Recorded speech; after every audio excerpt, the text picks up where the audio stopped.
Hello my dear student, how are you. उम्मीद करते हैं आप सभी लोग मस्त होंगे, स्वस्थ होंगे। और मैं डीपी एक बार पुनः आप सभी का अपने यूट्यूब चैनल संस क्लासेस पर हार्दिक स्वागत एवं अभिनंदन करता हूं।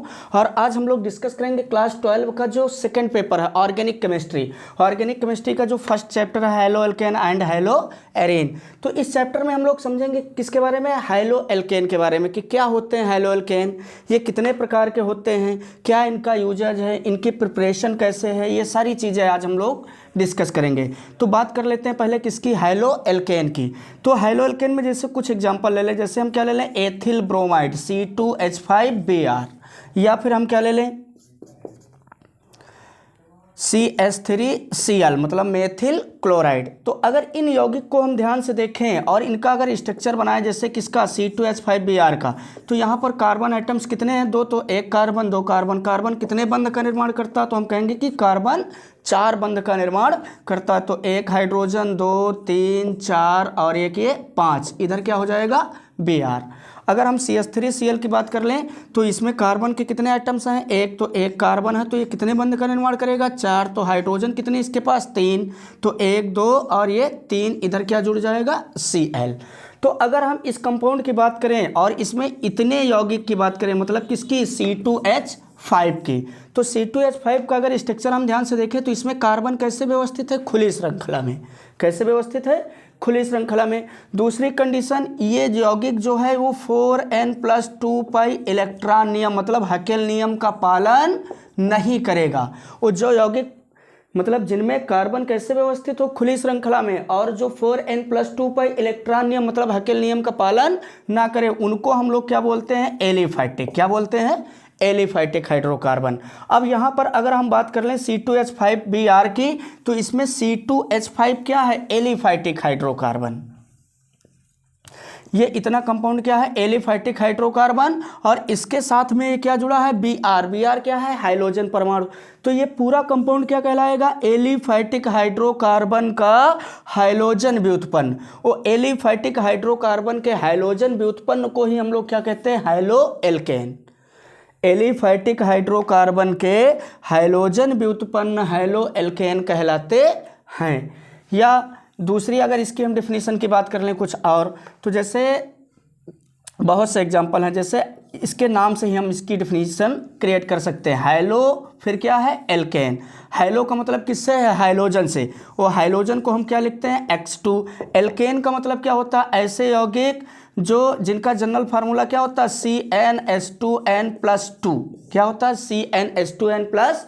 तो हम कह सकते हैं क्या कि CnH2n+2 सूत्र वाले यौगिक क्या कहलाते हैं, एल्केन कहलाते हैं। और एल्केन को हम जनरली किससे रिप्रेजेंट करते हैं, या तो RH से या फिर R सिंगल बॉन्ड R से। तो यहाँ पर अगर हम हैलो एल्केन की बात कर लें तो यहाँ पर हम क्या कह सकते हैं कि हाइड्रोजन, हाइलो का मतलब किससे, हाइड्रोजन से। और हाइड्रोजन को हम लोग क्या लिखते हैं, X2। एल्केन को हम लोग क्या लिखते हैं, RH। क्या लिखते हैं, RH। तो ये हमारा क्या है, एल्केन, और ये क्या है, हाइड्रोजन। तो ऐसे में हम कहेंगे क्या, जब ये दोनों आपस में अपक्रिया करेंगे, कैसे करेंगे, R single bond H plus X2 को हम लिख सकते हैं क्या, X सिंगल बॉन्ड X। अब इसके बीच का ये बॉन्ड ब्रेक करें, बंध विदलन कैसा कराएंगे हम लोग, सम। इसके बीच का ये बंध ब्रेक करें तो H के पास कितने इलेक्ट्रॉन है, एक, इधर X के पास कितने इलेक्ट्रॉन, एक, तो ये जा करके X से संपर्क करेगा और बना लेगा क्या, HX। क्या बन जाएगा, HX। और ये दूसरा X आकर के इस एल्किल में जो कार्बन है उसके पास जो इलेक्ट्रॉन है इससे शेयरिंग कर लेगा इलेक्ट्रॉन के, और बन जाएगा इधर क्या, RH। तो अगर हम यहाँ पर ध्यान से देखें तो ये RH किसका पार्ट है, एल्केन का, और ये X2 क्या है, हाइड्रोजन। तो यहाँ पर ये जो भाग बना है, मतलब ये कंपाउंड बना क्या है, RH। क्या बना, RH। इसमें R किसका लक्षण है, एल्केन का, X किसका लक्षण है, हाइड्रोजन का। तो इस कंपाउंड को ही हम लोग एक कंबाइन नाम देंगे क्या, हैलो एल्केन। क्या नाम देंगे, हैलो एल्केन। तो यहाँ पर ये RH किसका जनरल फार्मूला था, एल्केन का। तो हम ये भी कह सकते हैं क्या कि एल्केनों के हाइड्रोजन व्युत्पन्न, एल्केनों के हाइड्रोजन व्युत्पन्न हैलो एल्केन कहलाते हैं। एल्केनों के हाइड्रोजन व्युत्पन्न हैलो एल्केन कहलाते हैं। तो हम क्या कह सकते हैं कि एल्केनों के हाइड्रोजन व्युत्पन्न हैलो एल्केन कहलाते हैं। अब कुछ और डेफिनेशन की इसकी हम बात कर लें, किसकी, हैलो एल्केन की। तो यहाँ पर बहुत सी डिफिनीशन क्रिएट हो सकती हैं अपने आप से। जैसे हम बात कर लें किसकी, हैलो एल्केन की ही, तो जैसे कुछ एग्जांपल और ले लें, बहुत से एग्जांपल हैं इसके। जैसे हम क्या ले लें, मेथिलिडीन डाइक्लोराइड CH2Cl2, या फिर क्या ले लें, मेथिल क्लोराइड CH3Cl, या फिर क्या ले लें, ट्राइक्लोरोमेथेन मतलब CHCl3, या फिर क्या ले लें, कार्बन टेट्राक्लोराइड CCl4। तो अगर यहाँ पर हम देखें तो ये CH3 क्या है, कार्बनिक यौगिक, इसके साथ में क्या जुड़ा, हाइड्रोजन एटम। ये CH2 भी क्या है, कार्बनिक यौगिक, इसके साथ में क्या जुड़ा, Cl2 मतलब हाइड्रोजन एटम। तो इनमें सबकी अगर हम स्ट्रक्चर ध्यान से देखें तो इन सबके स्ट्रक्चर में हमें क्या दिखाई दे रहे हैं, हाइड्रोजन एटम्स। क्या दिखाई दे रहे हैं, हाइड्रोजन परमाणु। तो ऐसे में हम क्या कह सकते हैं कि ऐसे कार्बनिक यौगिक जिनमें हाइड्रोजन परमाणु उपस्थित होते हैं वो क्या कहलाते हैं, हाइलो एल्केन कहलाते हैं। अब अगर हम बात कर रहे हैं कि हाइलो एल्केन होते कितने प्रकार के, तो यहाँ पर अगर हम देखें ये क्या लिखा, CH3Cl मेथिल क्लोराइड, इसमें कितने हाइड्रोजन के एटम्स हैं, एक। अगर हम बात कर लें मेथिलिडीन डाइक्लोराइड की, तो इसमें कितने क्लोरीन के एटम्स हैं, 2। अगर हम बात कर लें क्लोरोफॉर्म CHCl3 के, तो इसमें कितने हाइड्रोजन के परमाणु हैं, 3। अगर हम बात करें कार्बन टेट्राक्लोराइड CCl4 की, तो इसमें कितने हाइड्रोजन हैं, 4। तो हाइड्रोजन परमाणु की उपस्थिति के आधार पर जो हाइलो एल्केन होते हैं ये कितने प्रकार के होते हैं, 4 प्रकार के। कितने प्रकार के होते हैं, 4 प्रकार के। पहला क्या होता है, मोनो हाइड्रोजन व्युत्पन्न, दूसरा क्या होता है, डाई हाइड्रोजन व्युत्पन्न, और तीसरा क्या होता है, ट्राई हाइड्रोजन व्युत्पन्न, और चौथा जो 4th टाइप होता है वो क्या होता है, टेट्रा हाइड्रोजन व्युत्पन्न। क्या होता है, टेट्रा हाइड्रोजन व्युत्पन्न। किसके आधार पर, हाइड्रोजन परमाणु की उपस्थिति के आधार पर जो हाइलो एल्केन होते हैं वो कितने प्रकार के होते हैं, 4 प्रकार के। पहला क्या होता है, मोनो हाइड्रोजन व्युत्पन्न, फिर क्या होता है, डाई हाइड्रोजन व्युत्पन्न, फिर क्या होता है, ट्राई हाइड्रोजन व्युत्पन्न, फिर क्या होता है, टेट्रा हाइड्रोजन व्युत्पन्न। अब अगर हम बात कर लें किसकी, मोनो हाइड्रोजन व्युत्पन्न की, किसकी बात करें,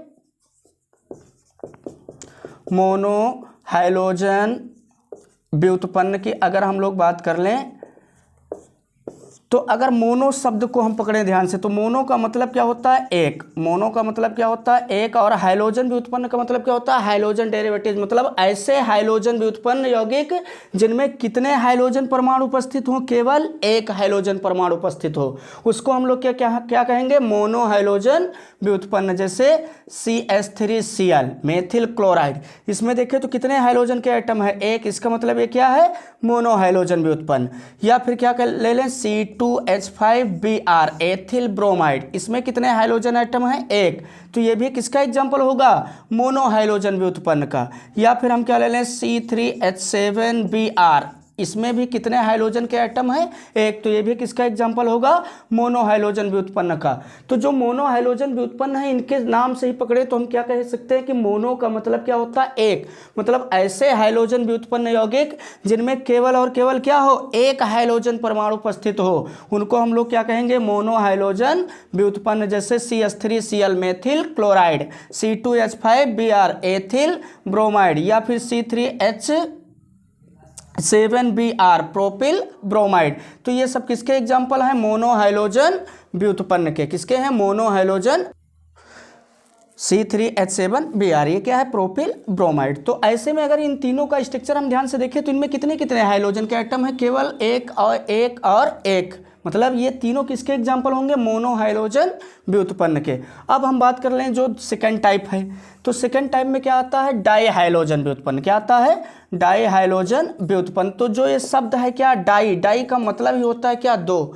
मतलब ऐसे हाइड्रोजन व्युत्पन्न यौगिक जिनमें कितने हाइड्रोजन परमाणु उपस्थित होते हैं, 2, उनको हम लोग क्या कहेंगे, डाई हाइड्रोजन व्युत्पन्न। जैसे मेथिलिडीन डाइक्लोराइड CH2Cl2, अगर इसका स्ट्रक्चर हम लोग बनाए तो इसमें कार्बन के कितने एटम हैं, एक। तो कार्बन कितने बंध का निर्माण करता है, 4। तो ऐसे में एक हाइड्रोजन, 2, एक Cl और इधर एक Cl। तो ये किसका एग्जाम्पल है, डाई हाइड्रोजन व्युत्पन्न का। क्यों, क्योंकि इसमें कितने हाइड्रोजन के परमाणु हैं, 2। कुछ और एग्जाम्पल ले लें, जैसे हम क्या ले लें, एथिलिडीन डाइक्लोराइड CH3CHCl2। अगर इसका स्ट्रक्चर बना तो इसमें टोटल कार्बन के एटम कितने हैं? 2। तो 1 कार्बन 2 कार्बन, पहले कार्बन पर कितने हाइड्रोजन के एटम? 3, दूसरे पर कितने हाइड्रोजन? 1, और इस पर कितने हाइड्रोजन जुड़े हैं? 2। तो इसको भी अगर हम ध्यान से देखें तो इसमें भी कितने हाइड्रोजन के एटम हैं? 2। तो ये किसका एग्जाम्पल होगा? डाई हाइड्रोजन व्युत्पन्न का। ये किसका एग्जाम्पल होगा? डाई हाइड्रोजन व्युत्पन्न का। अब कुछ और एग्जाम्पल ले लें, जैसे ethylene dichloride CH2Cl single bond CH2Cl। तो इसमें भी कितने हाइड्रोजन के एटम हैं? 2। तो ये भी किसका एग्जाम्पल होगा? डाई हाइड्रोजन व्युत्पन्न का। अब अगर हम बात कर लें यहीं पर डाई हाइड्रोजन व्युत्पन्न में, तो यहाँ पर ध्यान से देखें तो यहाँ पर ये दोनों हाइड्रोजन एक ही कार्बन एटम से जुड़े, इसमें भी दोनों हाइड्रोजन एटम एक ही कार्बन से जुड़े। लेकिन एथिलीन डाइक्लोराइड में अगर देखें तो यहाँ पर दोनों हाइड्रोजन क्या है? अलग अलग कार्बन से जुड़े। तो इसका मतलब जो डाई हाइड्रोजन व्युत्पन्न होते हैं ये भी कितने प्रकार के होते हैं? 2 प्रकार के। कितने प्रकार के? 2 प्रकार के। बात करते हैं कौन कौन से। तो जो पहला डाई हाइड्रोजन व्युत्पन्न होता है उसको हम लोग क्या बोलते हैं? जेम या जेमिनल। क्या बोलते हैं? जेम या जेमिनल डाई हाइड्रोजन व्युत्पन्न। और दूसरे को हम क्या बोलते हैं? विक या विशनल डाई हाइड्रोजन व्युत्पन्न। तो अगर हम यहाँ पर किसकी बात कर लें? डाई हाइड्रोजन व्युत्पन्न में पहला जो टाइप होता है जिसको हम लोग क्या बोलते हैं? जेम या जेमिनल डाई हाइड्रोजन व्युत्पन्न। तो जेम या जेमिनल डाई हाइड्रोजन व्युत्पन्न किसे कहेंगे? ऐसे डाई हाइड्रोजन व्युत्पन्न यौगिक जिनमें 2 हाइड्रोजन परमाणु तो हों लेकिन दोनों हाइड्रोजन परमाणु क्या हों? किसी एक ही कार्बन परमाणु से जुड़े हों।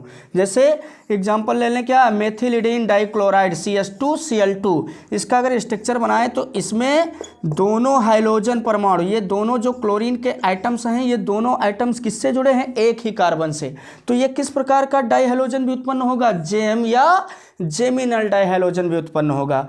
और कुछ एग्जांपल ले लें, जैसे क्या? एथिलीडीन डाइक्लोराइड, सूत्र क्या होता है? CH3CHCl2। अब अगर इसका हम लोग स्ट्रक्चर बना तो इसमें कितने कार्बन? 2, 1 हाइड्रोजन, 2 3 4, और इधर क्या? 1 Cl 1 Cl।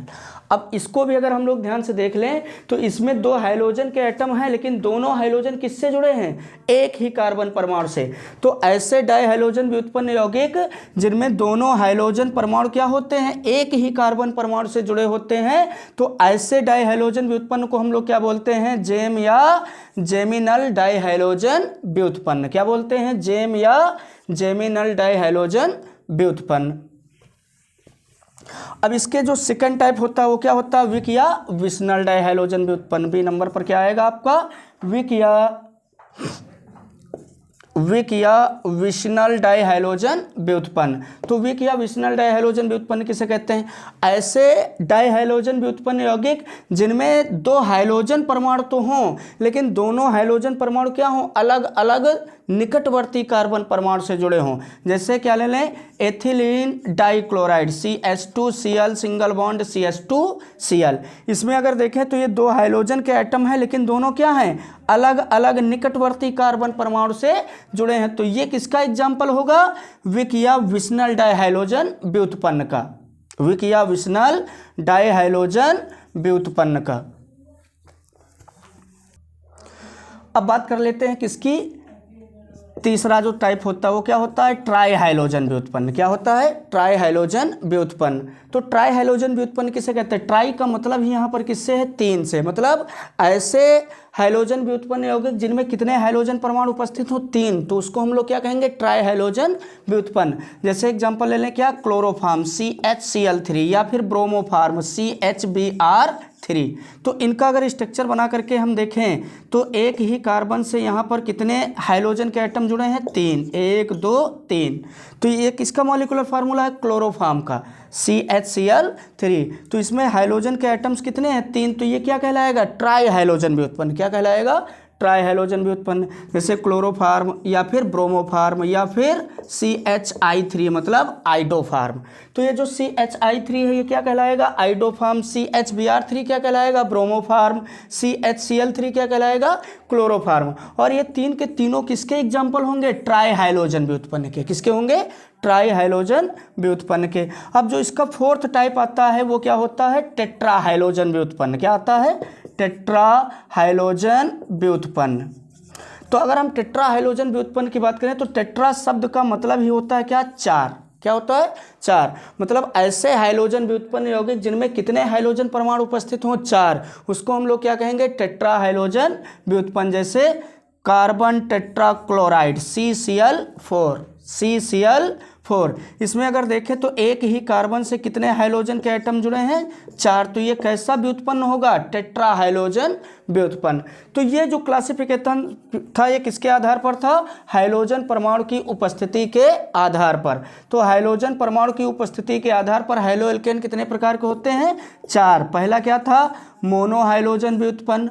मोनो का मतलब एक, जिसमें कितने हाइलोजन के एटम हो, केवल एक। जैसे एग्जांपल में हम लोग क्या पढ़े, एथिल ब्रोमाइड C2H5Br, या फिर मेथिल क्लोराइड CH3Cl। फिर दूसरा टाइप क्या आता है, डाई हाइलोजन व्युत्पन्न। क्या आता है, डाई हाइलोजन व्युत्पन्न। डाई का मतलब क्या होता है, दो, जिसमें कितने हाइलोजन परमाणु हो, दो। जैसे मेथिलिडीन डाइक्लोराइड CH2Cl2, या फिर ethylene dichloride CH2Cl single bond CH2Cl।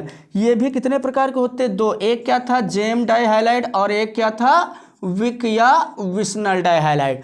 GeM डाइहाइलाइड किसको कहते हैं, जिसमें दोनों हाइलोजन क्या हो, एक ही कार्बन से जुड़े हों। विक या विस्नल डाइहाइलोजन व्युत्पन्न किसे कहते हैं, जिसमें दो हाइलोजन क्या हो, दो अलग अलग निकटवर्ती कार्बन परमाणु से जुड़े हों। फिर जो थर्ड टाइप है वो क्या होता है, ट्राई हाइलोजन व्युत्पन्न। ट्राई का मतलब क्या होता है, तीन, जिसमें कितने हाइलोजन के एटम हो, तीन। जैसे chloroform CHCl3, ब्रोमोफार्म CHBr3, iodoform CHI3। तो ये किसके एग्जाम्पल है, ट्राई हाइलोजन व्युत्पन्न के। फिर जो फोर्थ टाइप था वो क्या है, टेट्रा हाइलोजन व्युत्पन्न। टेट्रा का मतलब क्या होता है, चार, जिसमें कितने हाइलोजन हो, चार। जैसे कार्बन टेट्रा क्लोराइड CCl4। तो ये जो क्लासिफिकेशन था वो किसके आधार पर था, हाइलोजन परमाणु की उपस्थिति के आधार पर। मतलब हाइलोजन परमाणु की उपस्थिति के आधार पर जो हाइलोजन व्युत्पन्न होते हैं वो कितने प्रकार के होते हैं, चार। Monohalogen, dihalogen, trihalogen और टेट्रा हाइलोजन। मोनो हाइलोजन व्युत्पन्न में जिसमें एक हाइलोजन परमाणु हो, डाई हाइलोजन व्युत्पन्न में जिसमें दो हाइलोजन परमाणु हो। ये कितने प्रकार के होते हैं, दो प्रकार के। एक क्या था, जेम या जेमिनल, दूसरा क्या था, विक या विस्नल, और जो थर्ड टाइप था वो क्या था, ट्राई हाइलोजन व्युत्पन्न, जिसमें कितने हाइलोजन के एटम हो, तीन। जैसे क्लोरोफार्म, ब्रोमोफार्म और आइडोफार्म। और फोर्थ टाइप क्या था, टेट्रा हाइलोजन व्युत्पन्न, जिसमें कितने हाइलोजन के एटम हो, चार। तो ये क्लासिफिकेशन था किसके आधार पर, हाइलोजन परमाणु की उपस्थिति के आधार पर।